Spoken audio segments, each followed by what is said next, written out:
Obrigado pela oportunidade do convite. E nós vamos falar hoje sobre uma lição do Espírito Emmanuel, pelas mãos abençoadas do nosso Chico Xavier, que consta do livro Fonte Viva. Certamente um livro conhecido de vocês, um livro que deve ser usado de cabeceira, mas interessante que existe uma série, chamada Série Fonte Viva, que é composta de 5 obras.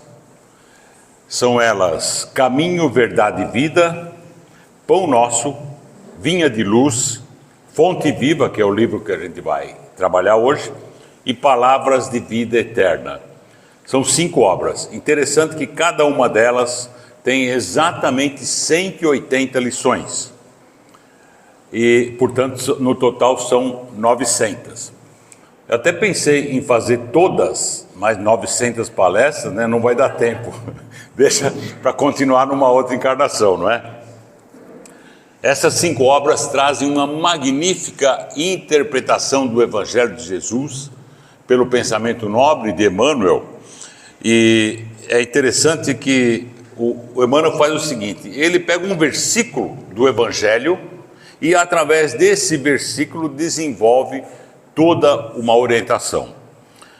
Hoje nós vamos falar da lição 50 do livro Fonte Viva, que tem por título Avancemos. Avancemos. E Emmanuel se inspirou num versículo da carta de Paulo aos Filipenses, no capítulo 3, em que Paulo de Tarso diz assim: Irmãos, quanto a mim, não julgo que haja alcançado a perfeição. Mas uma coisa eu faço, é que, esquecendo-me das coisas que atrás ficam, avanço para as que se encontram diante de mim. Linda essa fala de Paulo. Ou seja, aquilo que é problema, que é dificuldade, que já passamos, já passou. Não tem como voltar, não é? E é mais ou menos disso que a gente vai falar hoje. Mas eu fui dar uma olhada nessa carta aos Filipenses e pensei alguns ensinamentos de Paulo, não é? Que vale a pena a gente comentar com vocês. A certa altura ele diz assim: é o Espírito de Jesus Cristo que me socorre. Fica aqui uma orientação, não é? Todos nós temos dificuldades. Ninguém encarnou a passeio. Essa oportunidade encarnatória é bendita, é maravilhosa e nós imploramos por ela. Então, que a gente possa aproveitar e, diante das dificuldades que todos temos, pode morar num palácio, numa tapera, pode ter um corpo com uma saúde perfeita ou com dificuldades, com deficiências, como vários irmãos aqui que a gente atende nessa casa, não é? Mas, diante das dificuldades, lembremos de Jesus no seguinte sentido: o que Jesus faria no meu lugar? Evidente que a gente não tem a pretensão de se aproximar do que Jesus faria, mas pelo menos é uma linha, é uma orientação, já que somos cristãos. Ou seja, você está com um problema sério? Tá. O que Jesus faria? Porque tem um detalhe, meus irmãos: nós somos espíritos imortais. Isso não é pouca coisa. O que ocorre é que, diante das dificuldades, das agruras da existência, muitas das vezes a gente nem lembra que é um espírito imortal. A gente foca todo a nossa energia considerando que a vida é só essa. Só que não é. Somos imortais, jamais morreremos. E eu pergunto para vocês, diante da eternidade que temos pela frente, qual é o tamanho real do problema que a gente vivencia hoje perante essa eternidade? Eu não estou aqui advogando a irresponsabilidade diante dos problemas, mas o não desespero. A vida continua. E às vezes o que você vê hoje como um problema gravíssimo, uma situação difícil, daqui a alguns anos não será tanto assim, né? Vai passar. Como diz Maria Santíssima, tudo passa e essas dificuldades também passarão. Paulo continua lá na carta aos Filipenses dizendo assim: O meu desejo, ele é encarnado, né? O meu desejo é partir desta vida e estar com Cristo, que é muito melhor. No entanto, é mais necessário que eu continue a viver. O grande apóstolo diz o seguinte: é claro que eu gostaria de estar no plano espiritual, não é? Nas esferas superiores, com Jesus, mas é necessário que eu continue a viver, porque cada um de nós tem uma missão a cumprir. A gente encarnou com uma tarefa que nós mesmos definimos, escolhemos, junto com os mentores. Então é necessário que a gente cumpra essa tarefa na medida do possível, não é? Aliás, todos temos um planejamento encarnatório. Antes de encarnarmos, junto com os espíritos coordenadores, né, desse setor, a gente discutiu, conversou como seria a nossa próxima vida. Onde você renasceria, qual seria a cor da sua pele, qual seria o sexo, qual o meio social, a família, etc, etc, tudo o que acontece conosco. E por quais provações, por quais expiações, já que esse é o mundo de provas e expiações, passaríamos durante a encarnação, não é? E normalmente, as situações que a gente vivencia são consequências de atos de outras vidas. Então, digamos que eu vou falar assim, de algumas imperfeições, mas isso das pessoas lá de fora, porque nós espíritas praticamente perfeitos, né? É mais para a gente lembrar que tem gente aí pelo mundo que tem defeitos, sabia? Nós não, claro. Então, se você era uma pessoa noutra vida intolerante, agressiva, ou que praticava o mal, etc., você vai entender quando estiver no plano espiritual que o único caminho para você se melhorar e alçar uma condição melhor, espiritualmente falando, é superar essa dificuldade, essa ou essas. E aí a gente então define, porque quando a gente está lá no plano espiritual, você estuda, conversa com os mentores, tudo, e você passa a compreender que realmente você pisou na bola aqui e acolá. Aí você fala: olha, já entendi, tá tudo beleza, agora não vai acontecer mais. Já aprendi, né? Não tenho mais essa imperfeição. Aí os mentores vão falar assim: legal que você aprendeu, mas vamos fazer o seguinte, e como na escola, não é? A gente não tem que, vai estudar, etc., depois não tem que fazer a prova, o exame, para poder alçar uma outra condição, passar de ano, né? Aí o mentor vai falar assim: tá bom, já entendeu? Então você vai receber uma encarnação que você vai experimentar situações compatíveis com isso que você disse que já está superado, e aí, quando você retornar, a gente vai ver como foi, né? E a gente sai de lá com uma listinha, uma lista de coisas. A gente, quando está lá, fala: não, pode deixar que dessa vez eu dou conta.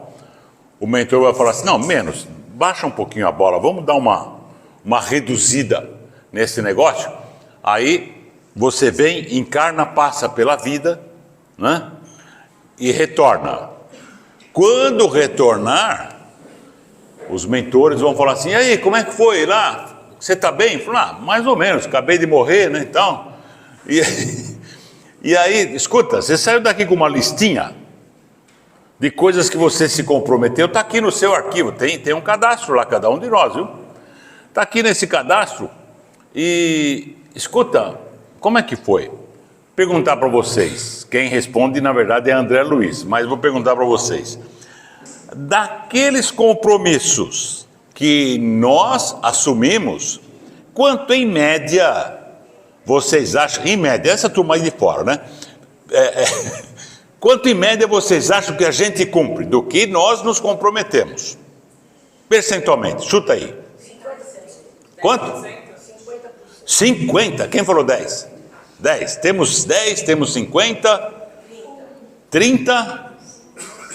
Olha, vocês estão de parabéns, porque em geral quando eu pergunto isso aí, a turma fala 1, 2, né?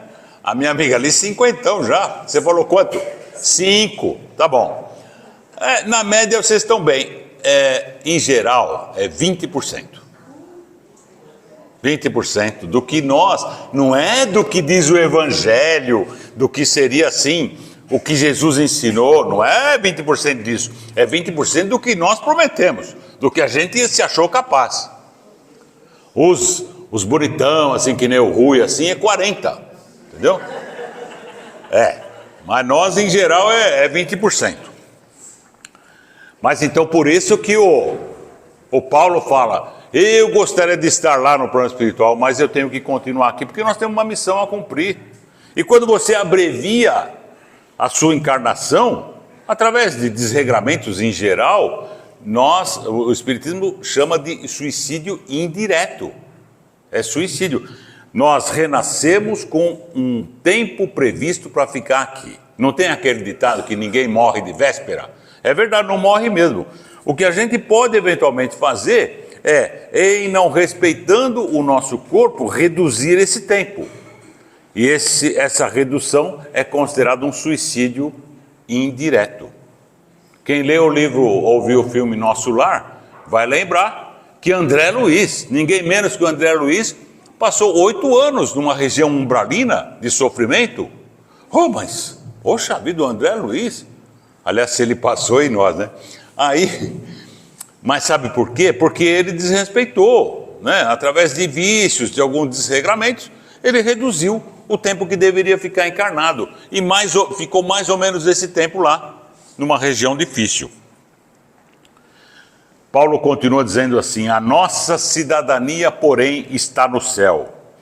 Tudo que eu considerava como lucro encarnado, agora considero como perda. É uma coisa interessante, né? Porque muitas coisas que nós damos um extremo valor, aqui, em verdade, não tem valor nenhum, né? As coisas materiais, por exemplo, né? Caixão não tem gaveta, como a gente sabe, né? Ele continua, lanço-me em direção à meta em vista do prêmio do alto. Ou seja, procurar fazer o melhor que a gente puder, que você vai ter compensações no plano espiritual. Ele continua, fazei tudo sem murmurações e sem críticas. Como tem gente que se queixa, né? Meu Deus, você fala bom dia por quê? Você acorda e fala assim, hoje eu acordei com uma ligeira dor de cabeça. A pessoa fala assim, e eu então? Eu estou com dor de cabeça nas costas, nas pernas, tudo. Ou seja, é um queixume constante, está sempre ruim, né? Parece que tem um desejo de estar pior, né? Aí a pessoa fala, estou com dor aqui, tá bom, você ganhou, você está pior que eu, né? Parece que, enfim, tem gente que fica atazanando o tempo todo com esse queixume, né? A gente às vezes fica por perto porque não tem jeito, né? Não dá para trocar determinadas relações, né? Mas agradável não é. Ninguém gosta de ficar o tempo todo com gente que se queixa de tudo. Oh, meu Deus! Achei uma frase aqui que diz assim, sorria e o mundo sorrirá com você. Chore e você vai acabar chorando sozinho. Paulo, ocupai-vos com tudo que é verdadeiro, nobre, justo, puro, amável, honroso, virtuoso. Ele diz assim, aprendi a arranjar-me em qualquer situação. Outra lição importante, né? A gente tem que se adaptar à nossa realidade. Não é por acaso, a gente precisa passar por determinadas situações e a gente tem que ir se adaptando. E ele encerra com uma frase conhecida, essa carta aos Filipenses, dizendo, tudo posso naquele que me fortalece.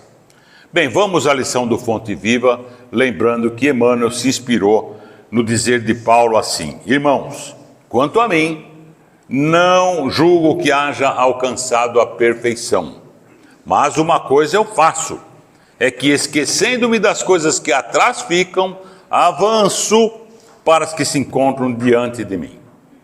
E o Emmanuel diz assim, na estrada cristã, somos defrontados sempre por grande número de irmãos que se aquietaram à sombra da improdutividade, declarando-se acidentados por desastres espirituais. É verdade, né? Tem gente que passa pela vida, não faz nada de útil, de produtivo, né? Está fazendo peso no mundo, mas arruma um monte de desculpas para isso, né? O desculpismo. Ele dá alguns exemplos. É alguém que chora a perda de um parente querido, chamado ao túmulo. Claro, a tristeza é natural, é óbvio, né? Mas você deixar de seguir pela sua vida em nome de alguém que já partiu, não é? Será que esse irmão, essa irmã, enfim, o marido, enfim, seja lá quem for, que já partiu, será que vai ficar feliz que a gente abandone a luta diária aqui por causa daquela tristeza durante um tempo razoável? Mas, poxa vida, segue o baile, né? A vida continua e a gente vai se reencontrar, é uma questão de fé. Ele continua, é o trabalhador que se viu dilacerado pela incompreensão de um amigo, né? Eu tenho encontrado gente que teve lá, há 30 anos atrás, teve um sócio, e aí deu um problema lá na sociedade, alguém roubou alguém, eu sei lá o que aconteceu, e faz 30 anos que está falando disso. Lógico que foi ruim, né? Não estou advogando aqui a irresponsabilidade, mas a vida continua, bola para frente. Já foi, não tem como consertar aquilo. É o trabalhador que se mobilizou à face da calúnia, dos melindres. Ainda bem, esse negócio de melindres, né, Rui? Ainda bem que na casa espírita não tem isso. Não tem. De jeito nenhum. Não. Né? Não tem pouco. É muito comum, já que brinquei com o Rui aqui da casa espírita, a pessoa se engaja num trabalho, numa tarefa, aí qualquer desajustezinho, qualquer discussão, se afasta, né? Em função dos outros. Isso demonstra que a sua atitude em efetivamente se integrar a um grupo de trabalho era vacilante, não era uma coisa muito firme. A gente tem que seguir o rumo, não é por causa de um olhou torto, o outro falou não sei o que, segue. É o idealista que espera uma fortuna material para dar início às realizações que lhe competem. Já viram aquele assim, olha, se eu ganhar na loteria, olha, se Deus me permitir que eu ganhe na loteria, eu vou dar 10% para uma creche, aqui para o Seara de Jesus. Mas 90% é meu, tá? Quando eu aposentar, aí sim, aí eu vou fazer alguma coisa. Por enquanto não, né? A gente vai dando algumas desculpas o tempo todo para nós mesmos, né? A hora da gente fazer alguma coisa é agora. Todo mundo, se você não tem condição de fazer alguma ajuda material, faça uma ajuda moral, um olhar, um abraço, um companheirismo. Todo mundo pode, né? É agora. Você nem sabe se vai estar aqui amanhã, não é? É aquele que se enrola por causa dos familiares incompreensivos, né? Ai, sabe lá, não sei o quê. É a queixa permanente, voltando à questão do queixume. A queixa permanente é desamor, falta de amor, por si mesmo e pelos outros. Porque não é justo você ficar colocando aquele fardo o tempo todo nas costas do outro. Uma vez eu vi uma história num encontro de casais, esse que a igreja promove, né? Que é muito legal e tal. Então, quem estava conduzindo ali observou que na primeira fileira assim tinha um casal que desde que chegou notou que se davam bem assim, né? Pela troca de olhares e o carinho e tal. E o homem então quis usar o casal como exemplo e perguntou de cara assim para a senhora, falou assim: senhora, seu marido lhe faz feliz? Nunca tinham tido uma briga mais séria, um desentendimento muito grande. O maridão até esticou o pescoço assim e falou: agora ela vai me elogiar, né? Vai falar que eu a faço feliz. Senhora, seu marido lhe faz feliz? Ela, não. O cara quase foi embora. Meu marido não me faz feliz, eu sou feliz. E ela concluiu, porque à medida que eu coloque o meu estado de espírito, a minha felicidade, entre aspas, felicidade, nos ombros do outro, isso é desamor. Quanta gente que se diz infeliz e tal, porque o outro fez isso, o outro fez aquilo, seja marido, um parente, um amigo, seja lá quem for. Não é? Você não pode terceirizar o seu estado de espírito. É você com você mesmo. Aliás, até falava para uma amiga essa semana, nós chegamos a esse mundo sozinhos e vamos embora sozinhos, né? Essa é a realidade, né? Então é evitar a queixa. Eu vim aqui hoje para falar isso. Vamos parar de se queixar. É aquele que se escandaliza com os defeitos do próximo. Eu não vou fazer porque o outro está cheio de defeito. É alguém que deplora um erro, menosprezando a possibilidade de fazer alguma coisa e fica lá num remorso destrutivo, né? Como diz a música, levanta, sacode a poeira, dá a volta por cima. E minhas amigas, meus amigos, o auto perdão. Quem não errou que atire a primeira pedra? Você cometeu algum engano, um erro, uma imperfeição, tá? Muito bem. Identifica essa situação, né? Importante é isso. Autoconhecimento, identifica essa situação e perdoe-se. Não adianta você se arrastar pela existência por causa de um erro do passado. Perdoe-se e siga em frente. Avança. O Emmanuel diz aqui, do passado, a gente guarda as virtudes da experiência, que nem sempre é o melhor condutor para o futuro. Ah, porque eu tenho experiência e tal. Experiência é um farol voltado para trás. Aquilo que você aprendeu de útil, ótimo, leva consigo. O que não foi bom, deleta. O que passou, passou. É necessário ir limpando o coração de todos esses envoltórios entorpecentes, essas más energias. Porque cada um de nós tem o que eu gosto de chamar de psicosfera. Nós temos uma atmosfera pessoal que é identificada pelo plano espiritual.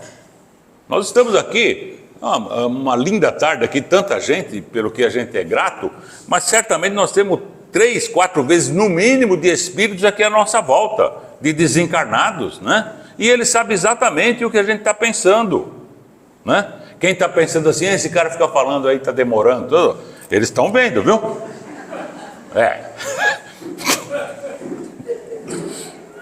E a vingança? A vingança, né? Ele traiu você, a outra amiga falou assim, se eu fosse você, eu traía também, né? Comigo bateu, levou, olho por olho, dente por dente.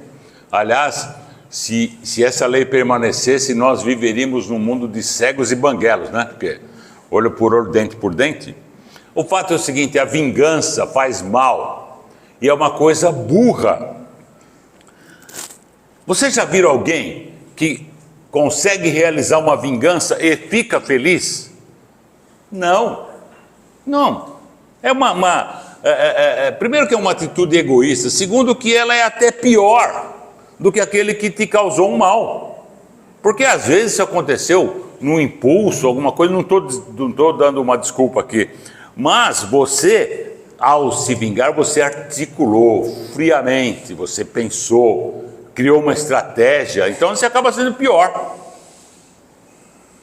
E lembrando que é melhor ser agredido do que agredir. É melhor ser ofendido do que ofender. Porque isso tudo entra na nossa conta. Sabe? Nós temos uma conta de crédito e débito, espiritualmente falando. Aliás, tem uma boa notícia para vocês aqui. Toda atividade no bem, todo o tempo que você dedica a uma coisa boa, gera um crédito espiritual, que o André Luiz chama de bônus hora, né? Então essa hora que vocês estão passando aqui gera um bônus hora, é uma moeda espiritual que vocês vão poder usar depois, né? Enfim, revidar as agressões é pior do que realizá-las.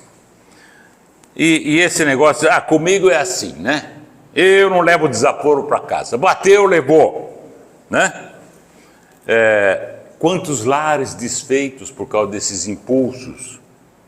Quantos desses valentões estão na prisão, deixando crianças órfãs, né? E o cemitério está cheio desses heróis. Bobagem, né? O verdadeiro herói perdoa. Eu vou ter que pular um pouquinho, que o Rui daqui a pouco ele vai pôr o jaleco, aí eu tenho que ir me preparando aqui. Quando o Rui põe o jaleco, está na hora. Isso era uma senha. É uma senha. Era só entre nós, né? O Paulo de Tarso, você sabe que foi o primeiro perseguidor dos cristãos. Quem leu aqui a obra Paulo e Estevão? Meus amigos, é a mais importante obra da literatura espírita mundial. Fantástico, vale a pena. Psicografia de Emmanuel, contando a história de Paulo de Tarso. E o primeiro ser nesse planeta a ser martirizado pelas ordens de Paulo foi Estevão. Então o livro chama-se Paulo e Estevão. É belíssima a história. E tem a conversão do Paulo.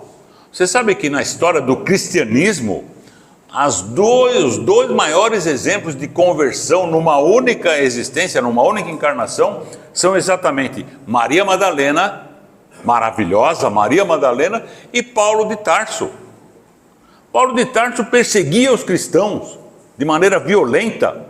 Aí você sabe, ele foi lá para Damasco, que ele queria matar um tal de Ananias. E quando ele estava às portas de Damasco, uma luz intensa, né? E ele caiu do cavalo, literalmente caiu do cavalo mesmo. Caiu duas vezes, né? Espiritualmente e fisicamente. Ficou cego dos olhos físicos.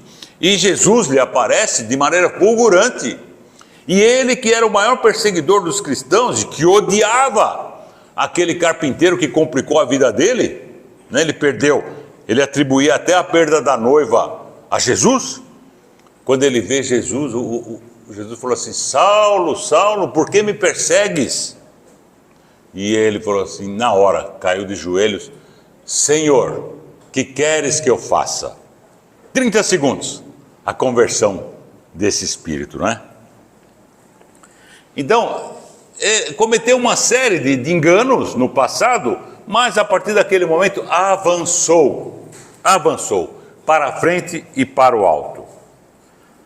Joana de Ângeles diz assim: sacode o pó do marasmo que te intoxica, aspira o ar da esperança, nutre o pensamento com otimismo e acordarás. Otimismo. Portanto, meus irmãos, avancemos. Problemas todos temos, que a gente não seja empurrado, engolido por situações que o nosso livre-arbítrio pode alterar. É uma questão de escolhas. Você pode fazer escolhas melhores e nós responderemos por cada uma delas. O espírito Humberto de Campos, ele diz assim: em qualquer circunstância que seja possível, claro, tem situações que não dá, conserve sempre o seu nobre sorriso e a sua boa vontade, né?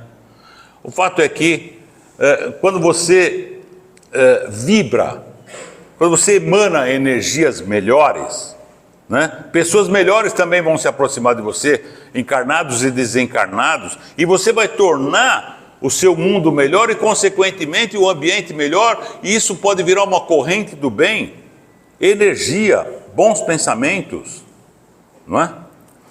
Tem uma, para a gente concluir, antes do Rui levantar, para a gente concluir, tem uma linda canção, sugerindo essa questão de você procurar ficar bem, emanar uma boa energia.